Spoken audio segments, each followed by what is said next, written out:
Coop here. First down. Brew will flash against the Golden Flashes and score. I think Brew McCoy finds the end zone this week. He still, based off conversations that I've had, NFL Pro Scouts, is one of Tennessee's best NFL prospects, probably top 5-ish or so, even after the injury. He's a powerful guy. He's done a great job.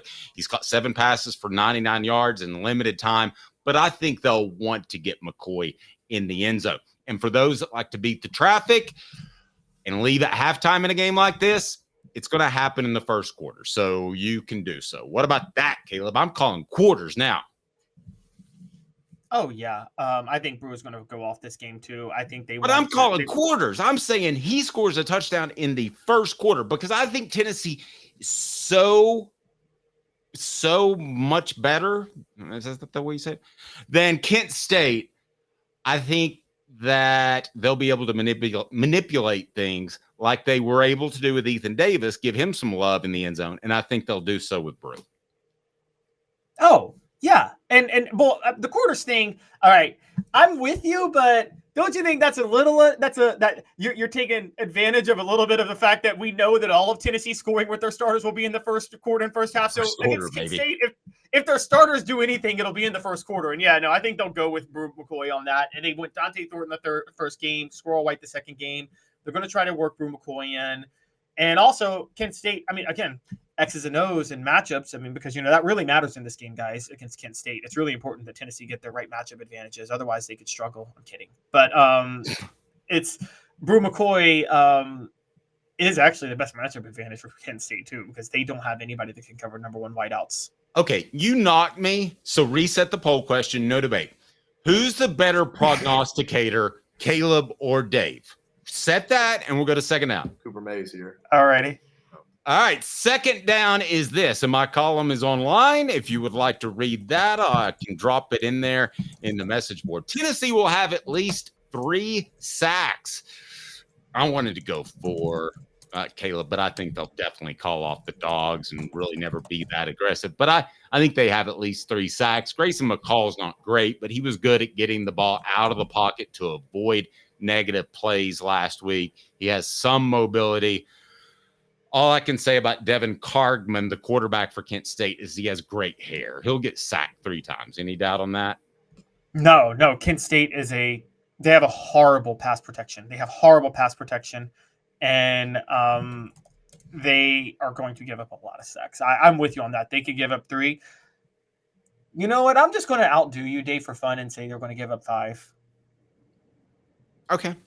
All right. I'm going to tell you which one we'll do that. And I had a request from the message board to do it like Haywood Harris. So I'll go ahead and say, third down. Coming up next, brought to you by Banks & Jones. Well, it's because they're Tennessee's trial attorney. You can play to win with Banks & Jones because they'll go to trial. You've heard of other lawyers. They say they'll go to trial and fight for you. They won't. They just want to settle. That's the easiest way out. Well, that's not Banks & Jones, led by T. Scott Jones. They won't settle. They'll go to trial for you. Tennessee's trial attorney. They play to win. Truly, Tennessee's trial attorney when it comes to criminal defense or personal injury. Why settle? Banks & Jones, T. Scott Jones, banksandjones.com. T. Center Cooper Mays here. Third down. James Pierce is going to have a sack. He doesn't have a sack yet, but he's going to have a sack. And he's played great, but a lot of people are wondering, why doesn't he have a sack? Well, he's going to have a sack on Saturday against Kent State. I just feel like he's going to get to he's been disruptive.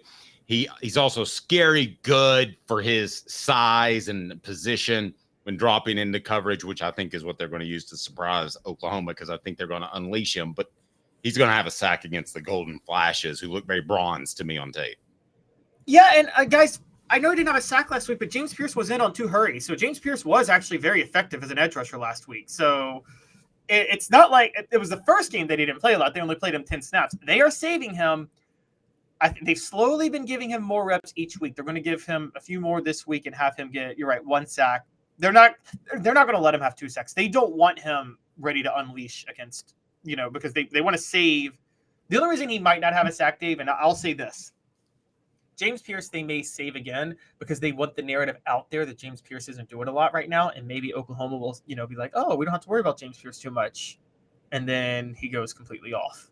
Fair. Vote on our poll question before we get to fourth down. He's going to have a sack. Who's the better prognosticator, Caleb or Dave? Caleb's winning at 59%. That's total garbage. I'll let you see center Cooper Mays here. Fourth down. All right, fourth down is this, and that is my score prediction. Last time I saw a team this bad, you're talking about a nerd that watches game tape at 4 a.m. when he can't sleep. The last time I've seen a team this bad walk into Neyland Stadium was in 2000. And I didn't know they were that bad, Caleb. Why? Because, well, you didn't have the internet back then. You didn't have the ability to, you didn't have YouTube. You didn't have the ability to look at them. But that's the worst team I've ever seen in Neyland Stadium. I think this team's comparable. So I'm just replicating the score, 70-3. I think Tennessee wins 70-3. So Tennessee could call off the Dogs, and I wrote a column about how you don't need to run up the score, and I wouldn't. But that's kind of a playful score. But Caleb, 70-3. Would you be stunned to see 70-3 like Law Monroe? No, I wouldn't. But I'm going higher. Don't do this to me. I'm going higher. And by the way, I have to make a correction. I was actually wrong. I thought Carson Newman was their biggest blowout yesterday. No, that same program that Zora G. Clevenger ran, they dropped 100 like 3 times, and they beat Cumberland one year. There was a Cumberland football team 101-0. They beat Center College in Kentucky. The largest, they beat 80-0, and they beat Carson Newman the next year 101-0. So I am a little off. I don't think they're going to get the biggest blowout in history because I don't think Josh Heupel can hang 100. However, I think he's going for 80. And I'm going to say this. Kent State. Wait, this Kent State team, relative to talent for its time, this Kent State team is worse than that Louisiana Monroe team. And so if Tennessee's going to win 70-3, if they beat Louisiana Monroe 70-3, and remember they did that, Dave, when they hadn't figured out the quarterback situation. That was probably one of the youngest teams. That may have been the youngest team Philip Fulmer ever coached. That 2000 team, right? And yeah, but incredibly talented. But I think this team with more experience, I think they're dropping 80. This team's going to hang 80 on Kent State over the weekend. I'm going to go ahead and tell you that would be a shame. Sportsmanship aside, whatever you think, whatever I think in terms of morals, we all have different morals. But if they were to hang 80, I would go back to that Akron game when Akron felt overwhelmed and took a cheap shot on Cedric Tillman. I don't think you want to risk challenging their manhood.